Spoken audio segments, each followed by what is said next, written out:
Dr. Jacobs was really fond of my running background, and every week he would come over and show me his running log, and he'd say, I ran 3 miles yesterday and I'm going to have 25 miles for the whole week. So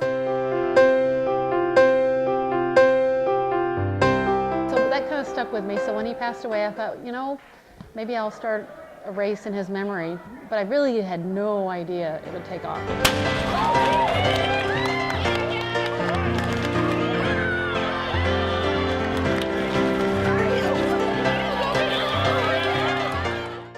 10 years ago, when they asked whether Nichols School could partner and open up our campus to really provide the after party for the Jog for the Jake, it was a natural. 2 weeks before the race, Mr. Jacobs called me and said, Delaware North's going to take care of the party, so don't worry about it.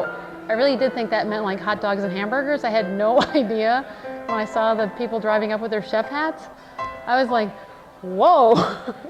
It was so exciting. It was amazing. There's no race like it in the country. I've run all over the world. There's never a party like the party we have. It's just a great day and a thank you day, a memory of Dr. J. And so many people have thanked us because there was a lot of sadness, especially from the patients, and they were able to put this into a positive force. Let's have everybody turn around and say Happy Father's Day!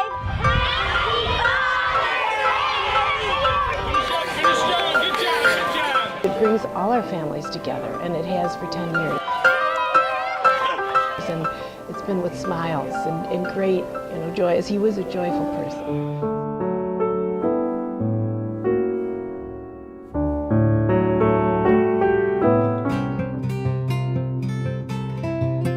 We started out together. He was a neurologist, I was a neurosurgeon. He was trained as a vascular neurologist, and quite by serendipity, working with some scientists at the Roswell Park, he came upon the idea of beta interferon for multiple sclerosis. One thing that characterized Larry was incredible determination. If he had an idea, forget about it, he would get it done. So he pursued it, and he pursued an NIH grant, and against all odds, Larry got the grant and proved that beta interferon worked. The drug that Larry invented, beta interferon, is still today the treatment of choice for relapsing multiple sclerosis. So literally millions of people around the world are benefiting from Larry's discovery. Dr. Jacobs hired a famous photographer to do photos of like 24 of his patients. People who have like a chronic disease, who are disabled, felt really special, and he just was that kind of a guy, like who would think of that?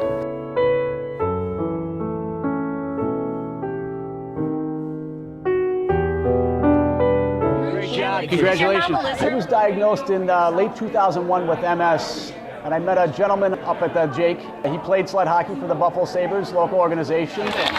Sled hockey. When I was diagnosed, I was in the ditch. I was down. I was pretty beat up and mentally, and just, where's my life going to? And so he kind of got me off my rear a little bit and said, get going, get moving. Life's too short. Got me just excited about life again. He was an artist. He was a singer. He would sing down the hall, singing songs to me as he went by. But more important, he'd just come in and help me examine patients to make sure I was doing it correctly. Good. And over here. Medicine to him was such a pleasure that he made working with him and working in that department just what you picture medicine should be. Push me down. Spread it. And he was really funny. And a great person. I still looking on, I have still following patients that he saw and looking over his notes. I'm all the time smiling. Give it all you got. Ready? Go. And he was a great man, and we grew together and learned a lot. He was my hero, my friend, my mentor. He was really great. Push me. After Dr. Jacobs died, we were a little bit lost. Now look at my other ear. So it's more difficult to get grants. So when the Jog for the Jake came up, primarily to raise money for initial small studies that further on can bring larger grants.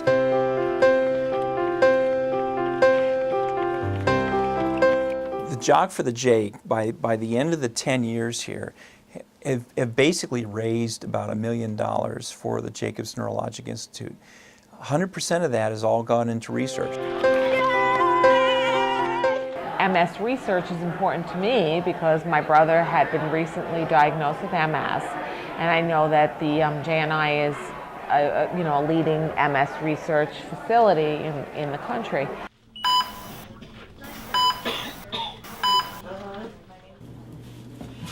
There you go, got that one. So they're the kinds of funds that allow us to recruit faculty, that also help entice faculty who want to get into research, and retain faculty who are here who can take advantage of these kinds of funds to test new ideas. That's okay, that's okay. If you can't do it, you can't do it. Columbia University just closed their MS clinic.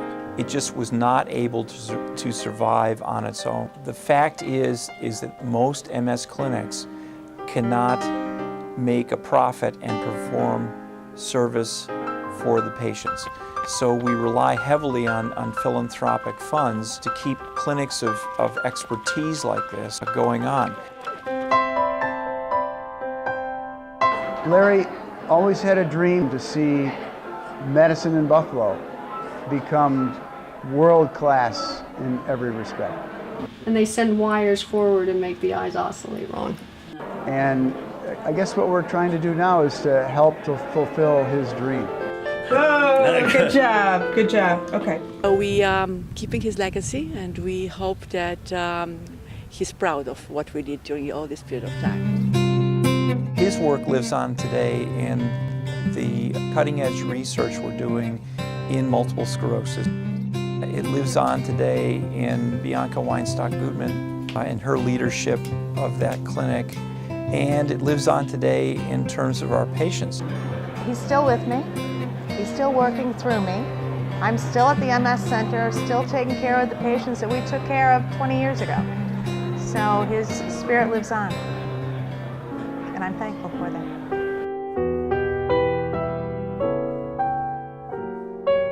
He was a very humble guy. So I just knew him as kind of like my funny, goofy dad. And then at the first race, it was all these patients came up and were so grateful and told us all these stories I'd never heard about my dad before. I think he would love to know that, like, how appreciated he was, but also that his kids are learning about what he was doing all this time, like why he was working so hard, and that it's had such a big impact on people. He just had a charisma, always.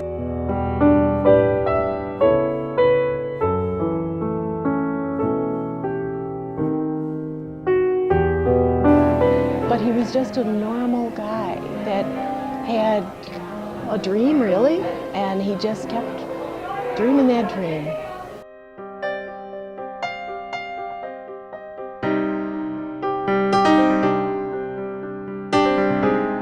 We're also lucky to have known him and have the spirit of him that continues. That's really true. We really feel it, so that'll be forever.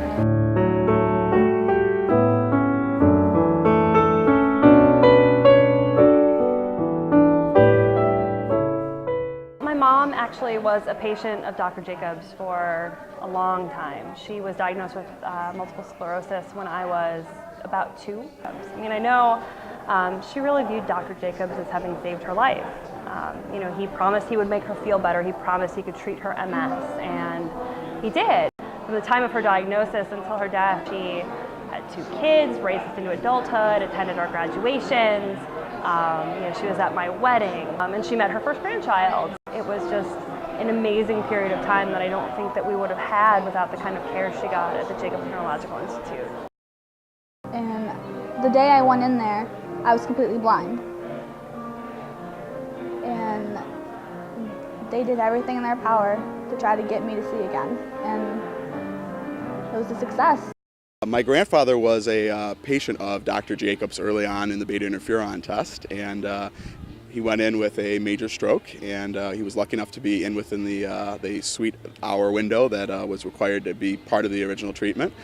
Within a couple hours, we could see the difference. For my brothers and I, we were raised by our grandparents, so it was a world of difference to have them around for an extra 10 years, really, as a result of the work of Dr. Jacobs and Colleen Miller. Well, and he comes to clinic saying that he feels very well.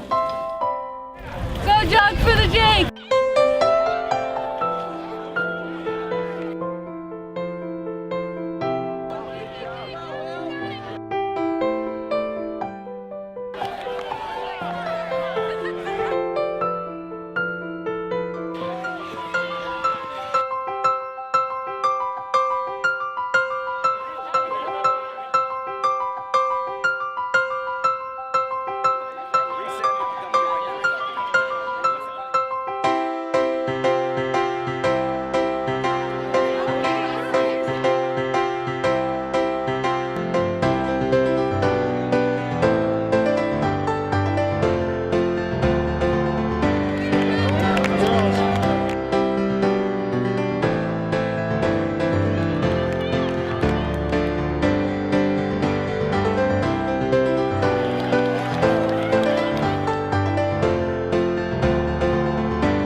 We're the pacemaker circuit.